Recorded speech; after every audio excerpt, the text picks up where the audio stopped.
He's already managed to complete 30 successful dribbles this season and has been competing in the 90th percentile for touches in the opposition box. I think his attacking output has been on fire for both club and country, having 6 goals and assists in his last 10 games.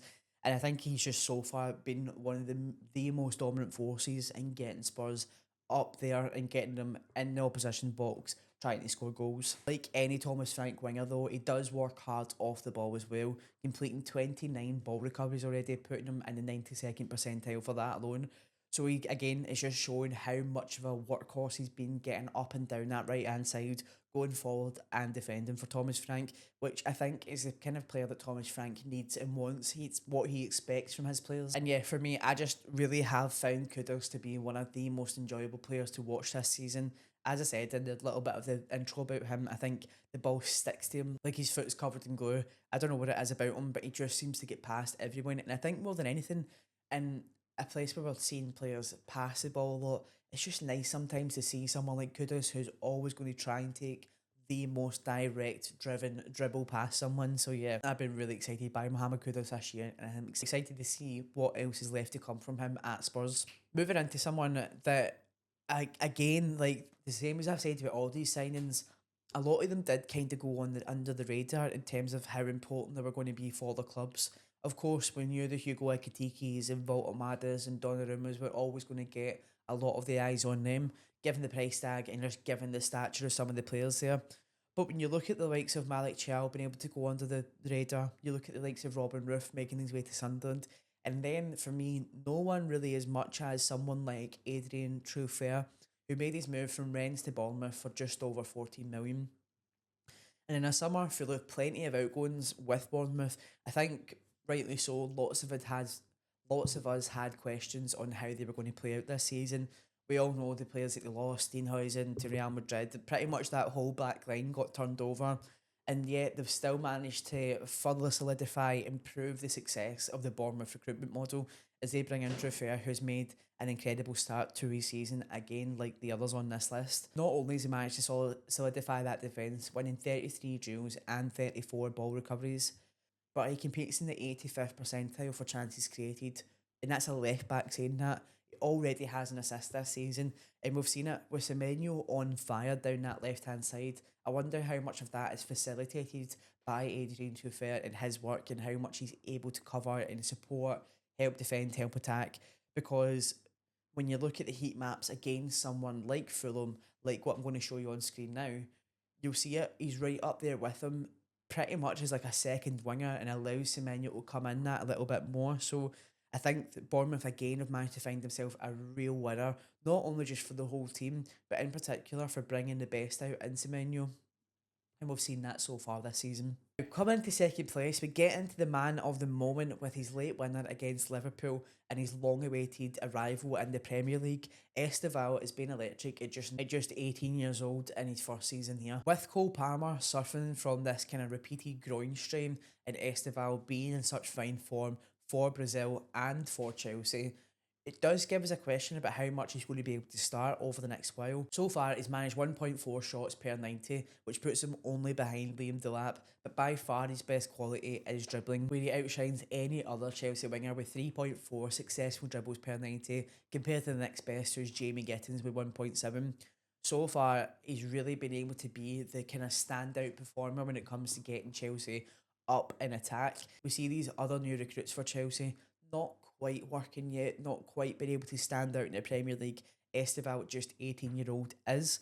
And for me, I do hope he's somehow able to establish himself in that starting 11 for Chelsea, because I think a run of games as a starter will be massively important for his development. And then we got into last place, and a player that we've all had so much fun watching this season so far, Jack Grealish, and his loan move to Everton that comes in as the Athletics' top choice for summer signings this season. Jack Grealish has been undoubtedly massive for Everton this season, and we've seen it game upon game. Each attack seems to end up going through the likes of him and maybe Eliman Ndiaye as well. For me, it has been excellent this season so far as well. He's off to a flying start with 4 assists and 1 goal, which for a player who have not been able to see really flourish with their goals and assist numbers in the last couple of years at Manchester City, I think for everyone we're just really happy.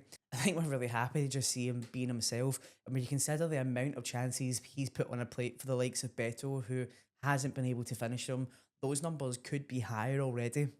I think more importantly for everyone who's a fan of Jack Grealish, we're getting to see him enjoy football again. I know it's such a worn out topic when it comes to Jack Grealish's time at Manchester City. And yes, of course, he'll be able to look back at his time at City when his career's all said and done and say, yep, I was a treble winner. And rightly so. He was a treble winner. He was fantastic in that first couple of seasons there. But we've all seen it. He's not been able to be the true Grealish that we all fell in love with. That free flowing player who would just take on any man in front of him, get down there, get the ball in, or have a shot himself. We've not seen that for so long at Manchester City that now we're seeing him at Everton, and in his own words, he is loving it there. He feels so welcomed. I think he really enjoys playing with David Moyes, and we can see the importance of him when it comes to Everton's creativity. Everything basically has went through him. But yeah, I think the interviews he's been doing, the media that he's been doing with the club, it's just been so heartwarming to see him just so happy at a football club again, enjoying football. Because I think we do get sort of disconnected with players these days because they earn such a astronomical amount when it comes to their wages. We just believe that they should be happy at all times, no matter what. But we've all been there when we don't want to go to work, when you don't want to go in, something's holding you down, the managers aren't for you. We've all been there before, just in our own jobs, and how tough it is to leave them.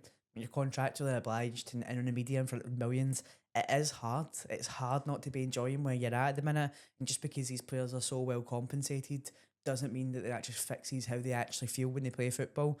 And I think to see someone like Jack Grealish, who we've seen kind of struggle publicly, and for me, it was always a worry with how much he was getting photographed going out and drinking and blah, blah, blah at Everton. It did always worry me that I'm like, just doesn't really strike me as a guy who actually wants to be doing that as much as he is. And you've seen it. He's spoke about his troubles he spoke about his troubles during his time at City in plenty of media since going to Everton. And yeah, I know I've kind of just repeated myself a couple of times here, but for me, the best bit about all this is seeing him as happy as he is playing football again. I think that brings out the best Jack Grealish. And I don't think there was a happier person in the north of England than when he scored that goal. You just see him sprint down the touchline, sliding. Yeah, honestly, phenomenal from him so far. And I think he will be a massive reason in why Everton can hopefully try and push for some sort of European challenge this year. I don't think, I think this, now that Everton are in a new stadium, they've got a couple of star players like Dewsbury Hall, Iliman Ndiaye, and Jack Grealish being at three of your attacking players. But that's an incredible start. Like all three of them have been impressive so far this season, and we've seen Beto miss chance after chance. So if he's able to put a few more of them away, honestly, I think Everton have got nothing to worry about. And I think Jack Grealish just brings that sort of standard back to Everton that they deserve, to be honest. So yeah, I think Jack Grealish to Everton is rightfully so number one spot on that athletic list. So do you all think, is there anyone that you guys think was missing from that top 10? You heard me give my special shout outs at the start for players that I think could have made it in. And it's tricky because there's plenty of players that are perfect for their club and how they suit the needs of that club, but they're just not going to get the plaudits compared to some of these other guys. But I think for someone like Nick Voltemada to come into Newcastle and take the pressure of replacing Isak on his shoulders as well as they have, is a pretty deserving spot in there.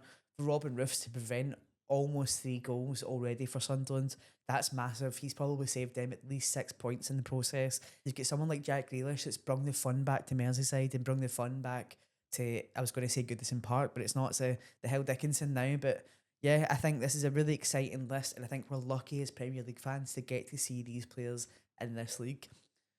So anyway, guys, that's it for my second video. I hope you guys have enjoyed it. For anyone who's watching, please feel free to like, comment, subscribe, get involved in the conversation.